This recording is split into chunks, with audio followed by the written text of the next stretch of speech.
Hello students. तो आज की इस वीडियो में हम बात करने वाले हैं एक बहुत ही इम्पोर्टेंट एग्जामिनेशन के बारे में जो आपका होता है एनटीएससी। तो एनटीएससी एग्ज़ाम आपका कैसे होता है, उसका एग्ज़ाम पैटर्न क्या है, ये सब बातें हम आज इस वीडियो में डिस्कस करने वाले हैं। चलिए स्टार्ट करते हैं आज का ये वीडियो। तो सबसे पहले जानते हैं कि जो एनटीएससी है आपका उसका मतलब क्या है। तो एनटीएससी मतलब आपका नेशनल टैलेंट सर्च एग्जाम।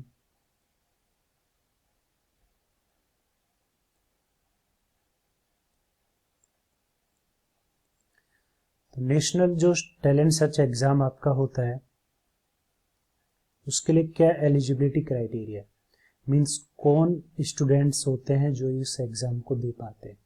तो सबसे पहले जो इसके लिए एलिजिबिलिटी क्राइटेरिया है, तो जो स्टूडेंट क्लास 10th में है, क्लास 10th में जो स्टूडेंट स्टडी कर रहा है वो इस एग्ज़ाम को दे पाएगा। वो चाहे स्टूडेंट इंडिया में स्टडी कर रहा हो या किसी दूसरी कंट्री में स्टडी कर रहा हो, तो वो इस एग्ज़ाम के लिए एलिजिबल। बस एक डिफरेंस होगा, जो बच्चा इंडिया में स्टडी कर रहा है और जो बच्चा बाहर स्टडी कर रहा है।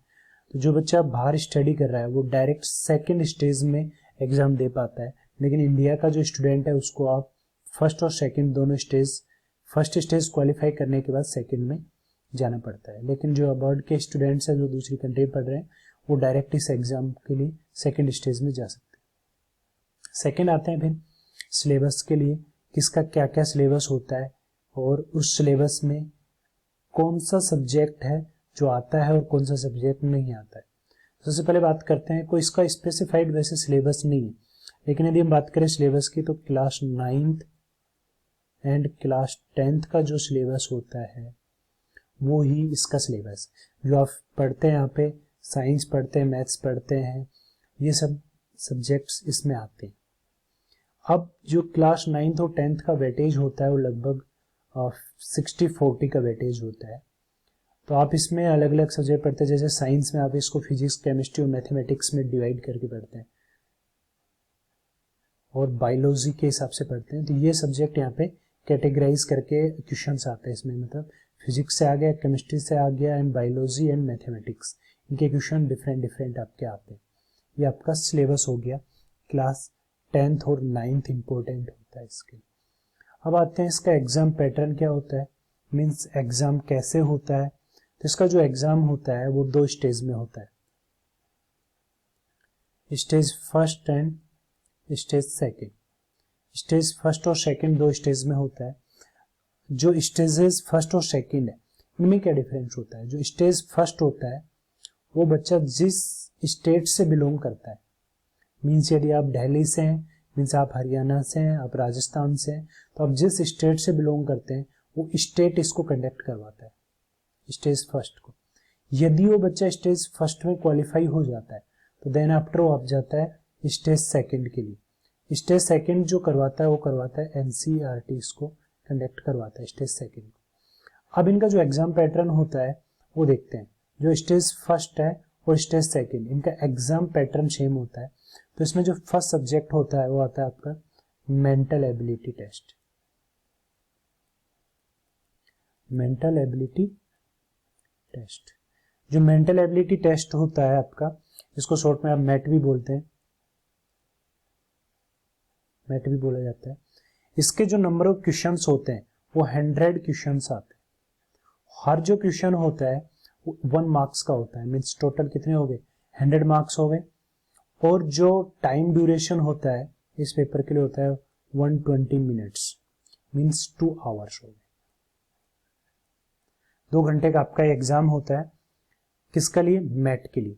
अब आता है सेकेंड पार्ट आपका, उसको बोला जाता है scholastic aptitude test. Aptitude test short में सेट बोलते हैं इसको। जो सेट है उसका पैटर्न भी सेम रहता है, 100 क्वेश्चंस, 100 मार्क्स और 120 मिनट्स। तो ये आपका सेम पैटर्न होता है जो आपका मैट का होता है। तो सेट के लिए भी सेम हो गया 100 क्वेश्चंस। अब जो सेकंड स्टेज होती है उसमें नेगेटिव मार्किंग नहीं होती, लेकिन फर्स्ट स्टेज में दोनों सब्जेक्ट आते हैं, सेकंड स्टेज में भी ये दोनों सब्जेक्ट आते हैं, मैट और कैट। लेकिन फर्स्ट स्टेज में नेगेटिव मार्किंग होती है, लेकिन सेकंड स्टेज में कोई नेगेटिव मार्किंग नहीं होती। मीन्स वहां आपको रॉन्ग आंसर देने पे कोई आंसर का गलत जो आपने आंसर दिया है उसका कोई मार्क डिडक्ट नहीं होगा। ये आपका सेकंड स्टेज में आपको एक बेनिफिट है। चलते हैं सेकंड बात पे आते हैं फिर, इसका सिलेक्शन प्रोसीजर क्या होता है। मीन्स यदि आप एनटीएससी में सेलेक्ट होना चाहते हैं तो आपको उसका सिलेक्शन प्रोसीजर है उसको भी पता होना चाहिए कि क्या सिलेक्शन प्रोसीजर होता है। जैसा कि हमने बताया कि सिलेक्शन जो प्रोसीजर होता है उसमें आपका 2 स्टेजेस होती है आपकी, फर्स्ट एंड सेकंड।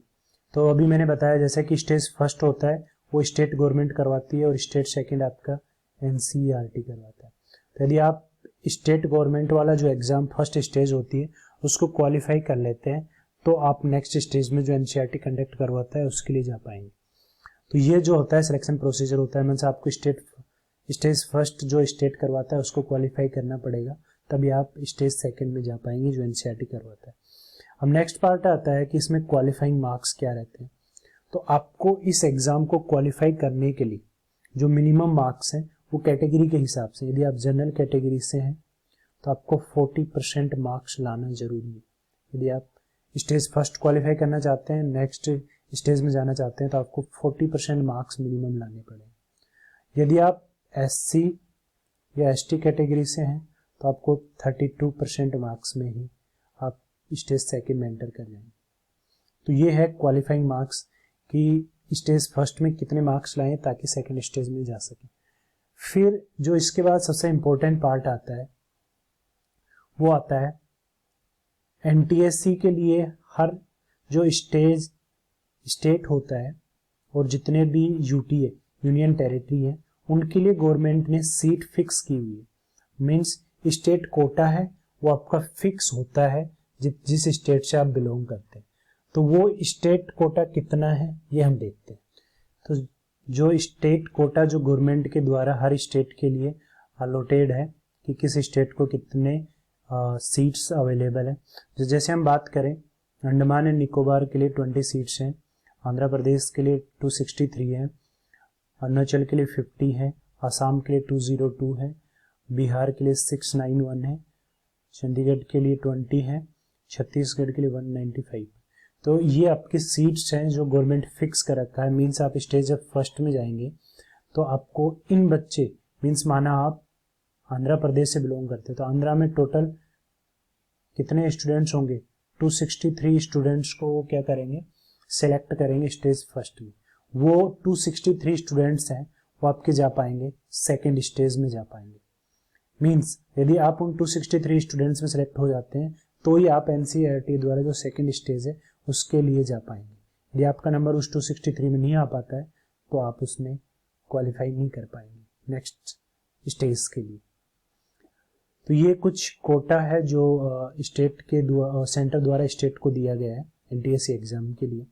और अब सबसे लास्ट और इम्पोर्टेंट पॉइंट है कि यदि मैं इस एग्जाम में first stage second stage qualify कर लेता हूँ तो उसके बाद मेरे को क्या बेनिफिट मिलेगा।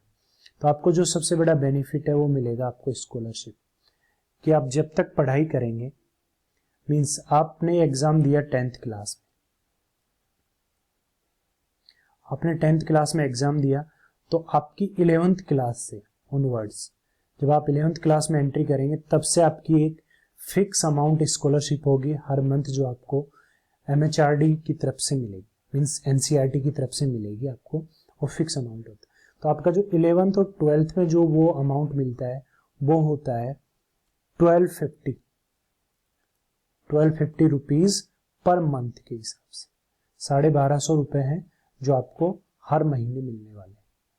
फिर आता है नेक्स्ट पार्ट कि यदि मैं 11th-12th कंप्लीट कर लेता हूं उसके बाद ग्रेजुएशन के लिए जाता हूं तो जब आप यूजी और पीजी करते हैं तो यूजी और पीजी करेंगे तो आपको पर मंथ 2000 रुपीज का अमाउंट हर महीने आपको एनसीईआरटी यानी कि जो एनटीएससी एग्जाम कंडक्ट कराता है उस बॉडी द्वारा हर महीने 2000 रुपए का अमाउंट मिलेगा।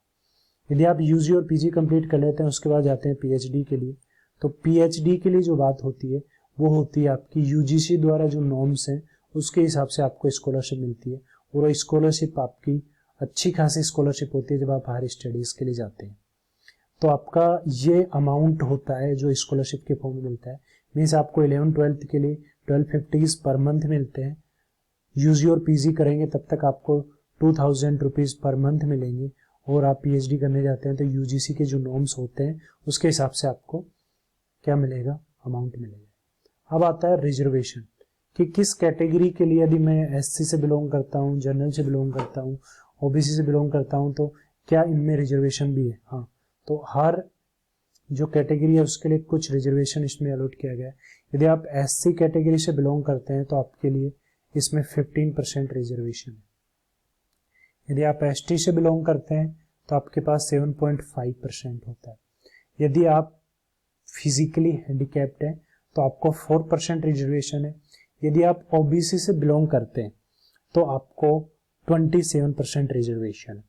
और यदि आप ईडब्ल्यूएस इकोनॉमिकली वीक स्टूडेंट्स होते हैं उनके लिए इसमें 10% का रिजर्वेशन। तो ये एग्जाम आपके लिए बहुत ही बेनिफिशियल हो सकता है। तो आप यदि चाहते हैं कि मैं इसकी प्रिपरेशन कैसे करूं, कि कौन सा सब्जेक्ट कैसे स्टडी करूं, तो यदि इन सब चीज़ों के बारे में आप इन्फॉर्मेशन चाहते हैं तो प्लीज़ हमारे कमेंट बॉक्स में कमेंट करें, ताकि हम उन चीज़ों पे एक नया वीडियो लेके आ सकें कि कौन से सब्जेक्ट की स्टडी कैसे करें, कौन से सब्जेक्ट का वेटेज क्या रहता है। इन सब के बारे में यदि आप जानना चाहते हैं तो प्लीज़ कमेंट बॉक्स में कमेंट करें, ताकि उसके लिए एक नया वीडियो हम लेके आ सकें और आपको इन्फॉर्मेशन दे सकें जो आपको इस एग्ज़ाम में हेल्प कर सकती है। तो आज का वीडियो यहीं ख़त्म करते हैं। तो आपको वीडियो देखने के लिए एरो करियर इंस्टीट्यूट की तरफ से बहुत बहुत धन्यवाद। मिलते हैं नेक्स्ट वीडियो में।